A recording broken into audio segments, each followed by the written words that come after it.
So hello students, how are you all? Jai Hind to all of you. अभी हाल ही में कुछ ही घंटे पहले एक बड़ा ही ज्वलंत सा मुद्दा निकल के आया जिसपे माननीय सुप्रीम कोर्ट के द्वारा इलेक्टोरल बॉन्ड्स जो होते हैं, यानी कि जो चुनावी बॉन्ड्स होते हैं, उन्हें निरस्त कर दिया गया है। इसी के संबंध में आज का ये वीडियो होने वाला है। डिटेल में हम समझेंगे कि चुनावी बॉन्ड्स क्या क्या होते हैं, क्या क्या कहकर क्या इसके पीछे कारण रहा होगा कि माननीय सुप्रीम कोर्ट के द्वारा इसको निरस्त किया गया। उन सब डिटेल्स को हम एक एक करके समझते हैं। सबसे पहले हम स्टार्ट करते हैं वीडियो में कि चुनावी बॉन्ड क्या थे, यानी चुनावी बॉन्ड का मतलब क्या है। चुनावी बॉन्ड को कभी कभी कुछ लोग गुमनामी वचन पत्र भी कहते थे, क्योंकि बॉन्ड मतलब एक तरह का वचन पत्र होता है और गुमनामी इसे इसलिए कहा जा रहा है, वो हम समझेंगे कि क्यों कहा जा रहा है। सबसे पहले इसकी जो बुनियाद रखी गई थी वो 2017 का जो बजट आया था उसके दौरान इस पे ये चर्चा में आया था। चुनावी बॉन्ड सरकार का जो केंद्र सरकार थी उसका इसको लाने के पीछे जो मोटिव था वो ये था कि एक पारदर्शिता आए, यानी कि राजनीति में जो इस तरह से पैसे की इधर उधर होता है, यानी कि जो फंडिंग मिलती है जो पॉलिटिकल पार्टीज को, उसमें एक पारदर्शिता है। उसका कारण उन्होंने ये दिया, उन्होंने कहा कि अगर फंडिंग को हम किसी बैंक के जरिए लाएं, यानी कि किसी पार्टी को जो फंडिंग होती है अगर हम उसको बैंक के जरिए होते हुए लाएं तो उसका रिकॉर्ड बैंक में ट्रैक रिकॉर्ड बन जाएगा और उसके जरिए कभी भी फ्यूचर में हम पता लगा सकते हैं कि किस किस तरह की चीजें रहेंगी और एक पारदर्शिता आएगी। ऐसा मानना था केंद्र सरकार का उस समय जब चुनावी बॉन्ड को लाया जा रहा था। इसके पीछे काफी लोगों ने, काफी अन्य अन्य दलों ने इसमें विरोध प्रदर्शित किया, लेकिन करते करते जनवरी में लगभग 2018 के टाइम पे ये चुनावी बॉन्ड पारित हो गए, कानूनी तौर पे लागू हो गए। एक एक करके स्लाइड में जो लिखा है वो समझाते हुए चलूंगा। कुछ इधर उधर की बातें जो होंगी उसको लिंक करती हुई वो मैं आपको बोल दूंगा। पहले हम यहां पढ़ लेते हैं। इलेक्टोरल बॉन्ड राजनीतिक दलों को चंदा देने का एक वित्तीय जरिया है। यह एक वचन पत्र की तरह है जिसे भारत का कोई भी नागरिक या कंपनी, कोई कंपनी पे भी ये लागू होता था, भारतीय स्टेट बैंक की चुनिंदा शाखाओं में खरीद सकती थी। इसके लिए कुछ कुछ चीजें, अब हम इसके फीचर समझते हैं। चुनावी बॉन्ड में था क्या, यानी इलेक्टोरल बॉन्ड्स में क्या क्या चीजें होती थी। ये इलेक्टोरल बॉन्ड आपको किसी बैंक से मिलता था और किसी भी बैंक से नहीं मिलता था, इसको स्टेट बैंक के कुछ चुनिंदा शाखाओं में से लिया था। 29 शाखाएं इसकी बनी हुई थी, यानी सिर्फ स्टेट बैंक में, स्टेट बैंक की कुछ ब्रांचेस में ही ये मिलता था आपको चुनावी बॉन्ड। इसे कौन परचेस कर सकता था? इसे ले सकता था कोई भी भारतीय नागरिक या कोई भी कंपनी, यानी कंपनी के नाम से भी चुनावी बॉन्ड को लिया जा सकता था। करते क्या थे? करते ये थे कि मान लेते हैं आप किसी पर्टिकुलर, किसी पार्टी ए के आप सपोर्टर है, मान लेते हैं आप चाहते हैं किसी पार्टी ए को सपोर्ट करना फाइनेंशियली, आप उसे फंडिंग करना चाहते हैं, यानी चंदा देना चाहते हैं एक तरह से, तो उसको आप स्टेट बैंक में उसके नाम का एक बॉन्ड लोगे। अब कितने रुपए का बॉन्ड लोगे? अपने मन मुताबिक नहीं चलेगा, उसके लिए कुछ राशि तय है कि आप 1,000 रुपए से लेकर 10,000 रुपए, ऐसे करके मल्टीपल्स में 1,000, 10,000, 1,00,000, 10,00,000, 1 करोड़ रुपए तक का बॉन्ड ले सकते थे। कोई कंपनी ले सकती थी, कोई नागरिक ले सकता था। एसबीआई की किसी शाखा से लेता था, जो कि चुनिंदा शाखाएं होती थी। कब ले सकता था सर? कभी भी नहीं ले सकता था। पहले मंथ में, यानी कि जनवरी में, साल के पहले मंथ में ले सकता था। सिर्फ 15 दिनों के लिए वैलिड होता था, 15 दिनों में आता था। यानी जनवरी के पहले महीने में आया, फिर चौथे महीने अप्रैल में आया, फिर उसके बाद और आप 4 और उसमें जोड़ दो, यानी जुलाई के महीने में आया, फिर उसके बाद अक्टूबर के महीने में आया। इस तरह से हर 3-3 महीने के बाद, यानी क्वार्टरली ये आपका रिलीज होता था। सिर्फ 15 दिनों के लिए वैलिड रहता था। मान लेते हैं आपने किसी पार्टी ए के लिए अगर इलेक्टोरल बॉन्ड को लिया, तो उस समय 15 दिन के अंदर अंदर अगर उस राजनीतिक पार्टी ने जिसके नाम पर आपने वो बॉन्ड दिया था, अगर उसको भुनाया नहीं, यानी उसके पैसे अगर अपने अकाउंट में नहीं लिए, तो फिर वो पैसे प्रधानमंत्री राहत कोष में चले जाते थे। ये इसकी कुछ कुछ इस तरह के फैक्ट्स थे। लेकिन इसका जो कैच था, जिसके कारण आज ये चर्चा में बना हुआ है, वो ये था कि किसने ये दिया उसका अता पता कुछ मौजूद नहीं होता था उस चुनावी बॉन्ड में। यानी अगर आपने चुनावी बॉन्ड में वो चीज दी है तो उसमें कहीं पर भी आपका नाम नहीं लिखा रहता था। और यही सबसे बड़ा कैच बना इस पूरे मुद्दे का, क्योंकि इसमें होता क्या था कि फंडिंग दे कौन रहा है ये पता ही नहीं चल पाता था। तो असल में सरकार चाहती ये थी कि पारदर्शिता आए, लेकिन पारदर्शिता में आप पता कैसे करोगे कि दिया किसने था, क्योंकि ये कुछ पता चलेगा ही नहीं, क्योंकि नाम रिकॉर्ड, ट्रैक रिकॉर्ड कुछ भी नहीं है, ना कंपनी का नाम है, ना कुछ है, ना कुछ है। इसीलिए ये मुद्दा बन पाया। तो शायद मैंने आपको कुछ कुछ बातें फिलहाल इसके बारे में बता दी है। अब जो और बातें आगे आती रहेंगी वो मैं बताता रहूंगा। अभी क्या हुआ फाइनली ये हुआ कि इसमें मुद्दा बना कि ये इस पे ना, क्योंकि उसी समय कुछ टाइम बाद, अभी हम देखेंगे आगे पे, अलग अलग इस पे एक तरह की सुप्रीम कोर्ट में इसके बारे में एक तरह की अपील आने लगी कि ये चुनावी बॉन्ड कहीं ना कहीं मौलिक अधिकारों का हनन कर रहा है। क्यों हनन कर रहा है? क्योंकि इसमें गोपनीयता रखी गई है। कैसी गोपनीयता रखी गई है सर? गोपनीयता यह है कि किसी राजनीतिक पार्टी को कितना फंड मिला और किसने दिया आप नहीं पता कर सकते।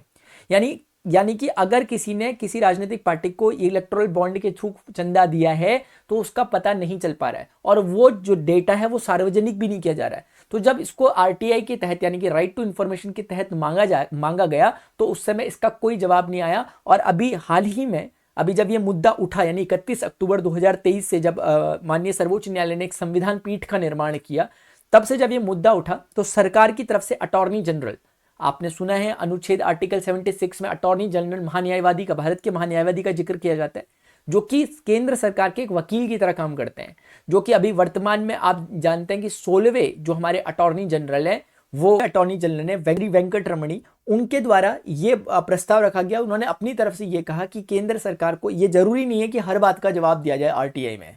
ये बात बिल्कुल सही है कि हर बात का जवाब देना जरूरी नहीं होता, क्योंकि कुछ मुद्दे बड़े सेंसिटिव होते हैं, उसको आरटीआई से अलग रखा जाता है। लेकिन माननीय सुप्रीम कोर्ट के द्वारा ये कहा गया कि ये मुद्दा उन श्रेणियों में नहीं आता, इसका जवाब आपको देना पड़ेगा, ये गुमनाम तरीके से जो इलेक्टोरल बॉन्ड्स चल रहे इसको बंद करना होगा। ये बातें निकल के आई। अब एक क्वेश्चन आता है, संविधान पीठ हमारे पास ये क्या होती है? संविधान पीठ का बेसिकली संविधान पीठ एक स्पेशली कोई डिजाइंड नहीं है अपने कॉन्स्टिट्यूशन में, लेकिन अनुच्छेद 143(3) के तहत सर्वोच्च न्यायालय के पास ये अधिकार है कि वो कुछ संविधान की व्याख्या करने के लिए संविधान पीठ का निर्माण कर सकती है।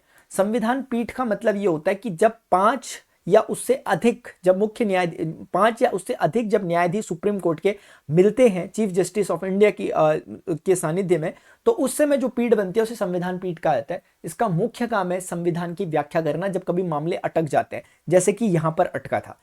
अब एक एक करके समझते हैं इसमें क्या क्या चीजें हैं। बहुत कुछ मैं आपको बता चुका हूं, एक बार वो सब की सब चीजें थोड़ा सा उसमें आ जाएंगी, रिदम में आ जाएंगी। ये मैंने आपको बताया पहला पॉइंट कि स्टेट बैंक ऑफ इंडिया से ये मिलता था, 29 शाखाओं से ही मिलता था।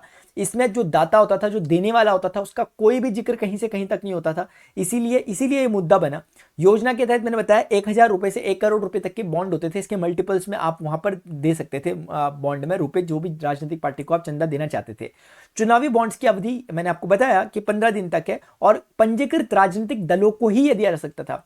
पंजीकृत राजनीतिक दल कौन है? ये आपका जो 1900 जन प्रतिनिधित्व अधिनियम 1951 जो है, यानी 1951 का जन प्रतिनिधित्व अधिनियम जो है, उसके तहत पंजीकृत राजनीतिक दल वो हैं जो कि पिछले आम चुनाव में, जो भी रीसेंट आम चुनाव हुआ, चाहे वो लोकसभा का हुआ हो चाहे वो विधानसभा का हुआ हो, उसमें वो 1% से अधिक मत अगर उन्होंने प्राप्त किए हो तो उन्हें राजनीतिक पंजीकृत राजनीतिक दलों की कैटेगरी में रखा जाता है, और वही यहां पर एलिजिबल है राजनीतिक चंदा उठवाने के लिए, यानी उन्हीं को चंदा दिया जा सकता है, ऐसा इसमें कहा गया था इलेक्टोरल बॉन्ड्स में।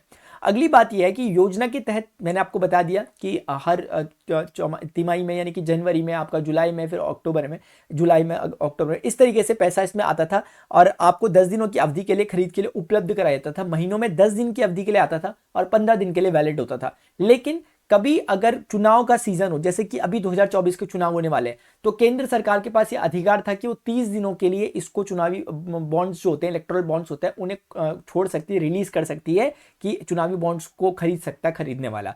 ऐसा केंद्र सरकार के पास एक शक्ति थी, ऐसा इसमें लिखा गया था। अब ये कुछ दायर जो याचिकाएं की गई थी, उसमें जो मेन पॉइंट निकल के आया, उसका कंक्लूजन ये था कि इस योजना की वजह से भारतीय और विदेशी कंपनियों द्वारा असीमित राजनीतिक दान दिए जाने और राजनीतिक दलों को बेतहाशा गुमनाम फंडिंग मिलने के द्वार खुल जाते हैं, जिससे चुनावी भ्रष्टाचार को बड़े पैमाने पर वैध बना दिया जाता है।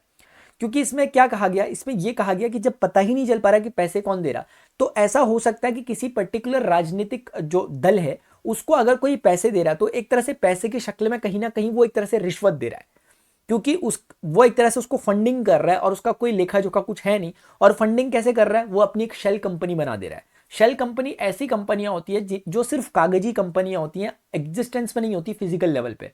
तो कंपनियों का निर्माण ही इसलिए हो रहा है शेल कंपनियों का, ताकि जिस पर्टिकुलर पार्टी को पैसा दिया गया है उसको सिर्फ पैसा देने के लिए ही इसको बनाया गया है, बस शेल कंपनी को। तो इस तरह के मुद्दे निकल के आए। ये याचिका दर्ज की गई थी सुप्रीम कोर्ट में अक्टूबर के करीब, और तब से ये मुद्दा चल रहा था। अलग अलग तरीके से इसका बहिष्कार करने की कोशिश की गई कि ये चीजें गलत है, सही है। अब आप देखें यहाँ पर चिंताएं क्या क्या थी इससे संबंधित। भारत सरकार ने इस योजना की शुरुआत करते हुए कहा था कि इलेक्टोरल बॉन्ड देश में राजनीतिक फंड की व्यवस्था को ट्रांसपेरेंट करेगा, इसलिए ये आया था। अगली बात, लेकिन पिछले कुछ सालों में यह सवाल बार बार उठा कि इलेक्टोरल बॉन्ड्स के जरिए चंदा देने वालों की पहचान गुप्त रखी गई है, इसलिए से काले धन की आमद, यानी काला धन इससे आ रहा है, क्योंकि आपको पता ही नहीं कि सोर्स ऑफ मनी क्या है, सोर्स ऑफ जो फंडिंग है वो क्या है। तो कहीं ना कहीं हो सकता है कि बाहर के जो कॉर्पोरेट्स हो, फॉरेन कॉर्पोरेट्स जो, वो यहाँ पर पॉलिटिकल पार्टीज को अपने आप में रेगुलेट करें पैसा देकर। तो इसीलिए कहीं ना कहीं ट्रांसपेरेंसी नहीं थी, ये एक मुद्दा था। इस योजना को चुनौती देते हुए सुप्रीम कोर्ट में 2 याचिकाएं दर्ज की गई थी। पहली याचिका सन 2017 में एसोसिएशन फॉर डेमोक्रेटिक रिफॉर्म्स,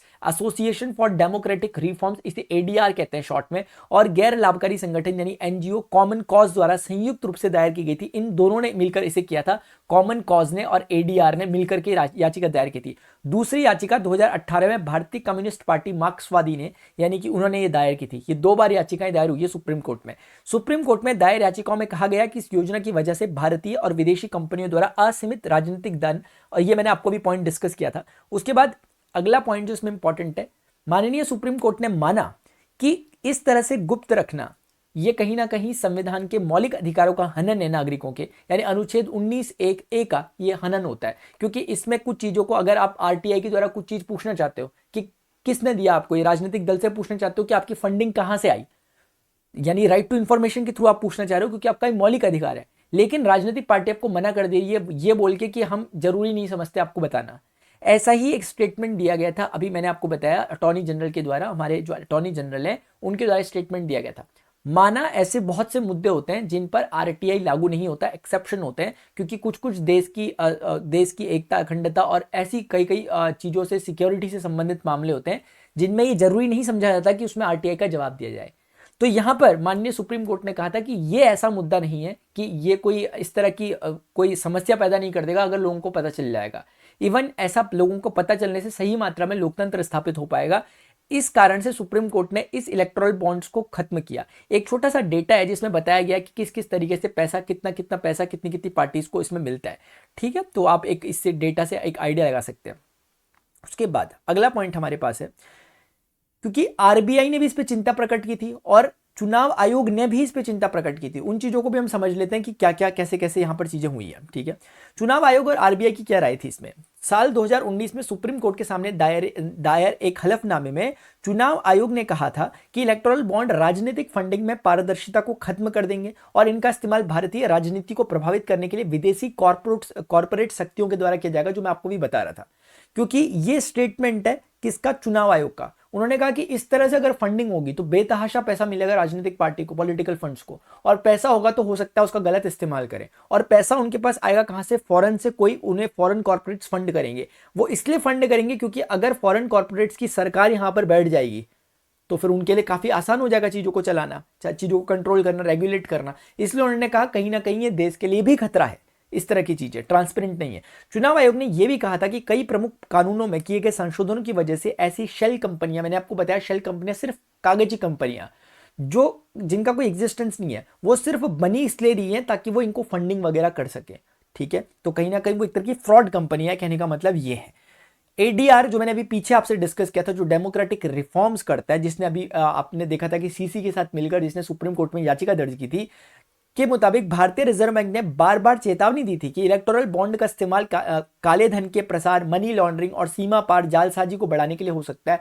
यानी आरबीआई ने भी अपने स्तर पे कहा था कि ये चीज सही नहीं है, चुनाव आयोग ने भी कहा कि ये चीज सही नहीं है, उसके बावजूद ये चीज चल रही थी। इलेक्टोरल बॉन्ड को एक अपारदर्शी वित्तीय उपकरण कहते हुए आरबीआई ने कहा था कि चूंकि ये बॉन्ड मुद्रा की तरह कई बार हाथ बदलते हैं, इसलिए उनकी गुमनामी का फायदा मनी लॉन्ड्रिंग के लिए जा सकता है। हाथ बदलते हैं कहने का मतलब यह है जैसे एक नोट होता है, 100 रुपए का नोट आपने मुझे दिया, मैंने आपको दिया, मैंने ए को दिया, बी को दिया, सी को दिया, पूरी तरफ घूम गया। उस 100 के नोट में कहीं भी नहीं लिखा हुआ कि ये नोट एक्चुअली किसका था, वो जिसके हाथ में गया उसका बन जाएगा। बस वैसा ही होता है, ऐसा ही इस बॉन्ड के साथ था, क्योंकि इस बॉन्ड में किसी का नाम नहीं लिखा था, जिसके हाथ में ये बॉन्ड रहेगा ये उसी का हो जाता था। बस इस तरह की बात थी, और इससे क्या होता है, मनी लॉन्ड्रिंग का खतरा बढ़ जाता है। तो ये चिंता व्यक्त की थी आरबीआई ने भी अपने समय में। अब सरकार का इसमें क्या कहना था, सरकार ने जब इसको लाई थी शुरुआत में, सरकार की इसके पीछे अच्छी मंशा थी। मंशा ये रही होगी, मंशा ये थी, स्टेटमेंट में थी उनके, कि उनका कहना था कि ये चीजें जब जो पैसा आ रहा है राजनीतिक दलों के पास, अगर वो राजनीतिक दलों के पास आने वाला पैसा एक चैनल के थ्रू आए, उस चैनल का नाम उन्होंने बैंक रखा था, तो फ्यूचर में ये देखने के लिए आसान हो जाएगा कि जो पैसा आया था हम जाकर रिकॉर्ड चेक कर सकते हैं बैंक का। लेकिन इसमें समस्या ये थी कि रिकॉर्ड सिर्फ बैंक ही चेक कर सकता है, एसबीआई और जांच एजेंसियां, इसके अलावा कोई नहीं। इससे दिक्कत क्या होगी, इससे दिक्कत ये होगी कि जिसकी केंद्र में सरकार होगी, क्योंकि जांच एजेंसियां कहीं ना कहीं केंद्र के सरकार के अधीन है, और इसी तरीके से एसबीआई वगैरह भी केंद्र के इन्फ्लुएंस में। इसका सीधा सा मतलब ये निकल रहा है कि केंद्र सरकार के पास ये शक्ति है कि देखने की कि किसका पैसा किसके पास आया। यानी फंडिंग कहाँ की कहाँ गई। तो इस तरह से ट्रांसपेरेंसी नहीं है, यानी कि कुछों को पता चल पा रहा है, कुछों को पता नहीं चल पा रहा है, यह मुद्दा बना है। ठीक है, तो मैंने आपको बताया सरकार ने क्या कहा, वही सब बातें यहाँ पर लिखी हुई आपको दिख रही होंगी, आप आराम से पढ़ सकते हैं। मैंने आपको ये भी बता दिया कि किस किस तरह से चीज़ें यहाँ पर हुई हैं। ये अपने वेंकट रमणी जो है अपने फिलहाल अभी हमारे 16वें अटॉर्नी जनरल है, ठीक है, महान्यायवादी भारत के, जो कि केंद्र सरकार की तरफ से केस लड़ते हैं, ऐसा समझ सकते हैं, उनके वकील हैं। सुप्रीम कोर्ट का सुप्रीम फैसला जो 15 फरवरी 2024 को आया, संविधान पीठ के द्वारा 5 संविधान में जो 5 न्यायाधीश थे उनकी पीठ ने फैसला लिया, सीजेआई जो अपने चीफ जस्टिस ऑफ इंडिया उनको मिला करके। अब इस फैसले में क्या क्या चीजें बोली गई उसे एक एक बार में समझ लेते हैं। इलेक्टोरल बॉन्ड पर फैसला सुनाते हुए भारत के मुख्य न्यायाधीश डीवाई चंद्रचूड़ जी की अध्यक्षता वाली संवैधानिक बेंच ने कई अहम बातें कही है। उनमें बातें जो लिखी गई है, पहली बात, सुप्रीम कोर्ट की संवैधानिक बेंच ने चुनावी बॉन्ड योजना पर फैसला सुनाते हुए इसे असंवैधानिक करार दिया, अनकॉन्स्टिट्यूशनल करार दिया। कारण यही है क्योंकि इसमें सीधे सीधे देखा जा रहा है कि गुप्त रखा जा रहा है चीजों को, यानी कि जनता को चीजें नहीं पता चल पा रही, यानी कि कहीं ना कहीं राइट टू इंफॉर्मेशन का वायलेशन है। और राइट टू इंफॉर्मेशन यानी कि मौलिक अधिकार, और मौलिक अधिकार सीधे सीधे संविधान से लिंक करता है, इसलिए संवैधानिक नहीं है, यानी असंवैधानिक है, इसलिए उन्होंने कहा कि इसे रद्द करते हैं। दूसरी बात, सुप्रीम कोर्ट ने कहा कि नागरिकों को यह जानने का अधिकार है कि सरकार के पास पैसा कहां से आता है और कहां जाता है। कोर्ट ने माना कि गुमनाम चुनावी बॉन्ड सूचना के अधिकार 19(1)(a) का उल्लंघन है। यह बात मैंने आपसे भी थोड़ी देर पहले डिस्कस की। कोर्ट के फैसले के बाद एसबीआई राजनीतिक दलों द्वारा भुनाए गए चुनावी बॉन्ड का विवरण देने के लिए बाध्य है। यह माननीय सर्वोच्च न्यायालय का यह ऑर्डर है एसबीआई के लिए कि जो जो उस समय से लेकर, यानी कि अगर मैं बोलूं तो अप्रैल 2019 के बाद से जो जो फंडिंग हुई है उसका पूरा ब्यौरा दो, चुनाव आयोग के सामने पूरा पेश करो। और चुनाव आयोग को बोला है कि अगले 3 हफ्ते के अंदर अंदर, एक डेडलाइन दी है 31 मार्च 2024 तक आपको ये सब कुछ अपनी वेबसाइट में डाल देना है, 31 मार्च तक, ताकि पूरी जनता देखे किसको क्या क्या मिला हुआ। ठीक है, अब ये तो पता लग नहीं पाएगा कि किसने दिया क्योंकि वो तो उसकी उसमें था, लेकिन ये पता लग जाएगा कि कितना मिला, क्या मिला, थोड़ा बहुत ये पता लग जाएगा। तो अब वैसे बोला यही एसबीआई को कि पूरा आप सोर्स के साथ बताओ कहां से पैसा आ रखा, मतलब छुपा नहीं सकते आप। तो कुल मिला के ये बात है। तो आप देख रहे होंगे, मतलब कहीं ना कहीं इस निर्णय को देख के ऐसा लगता है कि यार आप समझ पा रहे होंगे कि ये निर्णय बताता है कि हाँ लोकतंत्र है क्या चीज है, और ये बताता है कि किस तरीके से हमारे उसमें शक्तियों का विभाजन हमारे उसमें किया गया था। क्योंकि जब हमारे राज्य के नीति निर्देशक सिद्धांतों में बोला गया था कि आपको शक्तियों के बीच में सामंजस्य बैठाना है, कार्यपालिका, विधायिका और न्यायपालिका के बीच में, तो एक देखने को मिलता है कि देखो ना कि कैसे करके जुडिशरी ने आगे आकर कदम उठाया, कैसे करके न्यायपालिका ने आगे उठाकर कदम उठाया, और जो विधायिका है, यानी अगर एक शब्दों में कहें हम, अगर आज के परिप्रेक्ष्य में कहें तो जिस तरह से विधायिका के उसमें, मतलब आज की जो गवर्नमेंट है कहीं ना कहीं वो विधायिका है क्योंकि मेजोरिटी में, तो उसके सामने क्वेश्चन मार्क खड़ा गया। तो ये एक स्वस्थ लोकतंत्र का एक परिचायक है। ठीक है ना, क्योंकि देखो इसमें कोई गलत सही नहीं है। बात इसमें यह है कि जब मामला उठा था, जब ये चुनावी बॉन्ड आए थे, तो उसको एक पर्सपेक्टिव रखकर सोच के देखा गया था। अब उसके कुछ नेगेटिव कॉन्सिक्वेंसेस निकलने, तो उसके आधार पर माननीय सर्वोच्च न्यायालय ने अपना फैसला दिया है। बस अब ये सारी की सारी चीजें पब्लिक हो जाएंगी। अब आप देख सकते हो किसने किसको कितनी कितनी फंडिंग की थी। ठीक है, आपको जो भी राय लगे, आपकी राय क्या है? क्या आपको लगता है कि इलेक्टोरल बॉन्ड्स का जो कॉन्सेप्ट था, यानी कि जो जिस तरह से जो चीजें आई थी ये सही चल रही थी, इसमें इस तरह के काम नहीं होने थे, इसे रद्द नहीं करना था? या आपको लगता है कि ये काम जो हुआ, रद्द करने का काम, ये सही हुआ? या एक दो पॉइंट अगर आपको लगते हैं ये होना था, वो नहीं होना था, आप नीचे कमेंट सेक्शन में बता सकते हैं। ठीक है, dear students, dear aspirants, dear viewers, अगर आपको ये सेशन इन्फॉर्मेटिव लगा, अगर आपको कुछ भी बातें इसमें से समझ में आई हो, तो आप जरूर नीचे कमेंट सेक्शन में बता सकते हैं। अभी के लिए इतना ही। वीडियो को लाइक जरूर करें, इस चैनल को सब्सक्राइब कर सकते हैं ताकि फ्यूचर में आपको इस तरह के जो डेली अपडेट्स हैं रिगार्डिंग, क्योंकि यहाँ पर यूपीएससी के रिलेटेड कॉन्टेंट होता है। जरूरी नहीं है आप यूपीएससी की प्रिपरेशन कर रहे हो, आप एक जनरल अवेयरनेस के लिए एक अच्छे नागरिक होने के जरिए आप जानना चाहते हो चीज़ें असल में क्या चल रही है आसपास, तो आपने तब ये वीडियो देखा। तो ऐसी वीडियो यहाँ पर मिलती रहेंगी आपको। अभी के लिए इतना ही, मिलते हैं अपने नेक्स्ट सेशन में। Till then good bye, see you, take care, जय हिंद, बाय।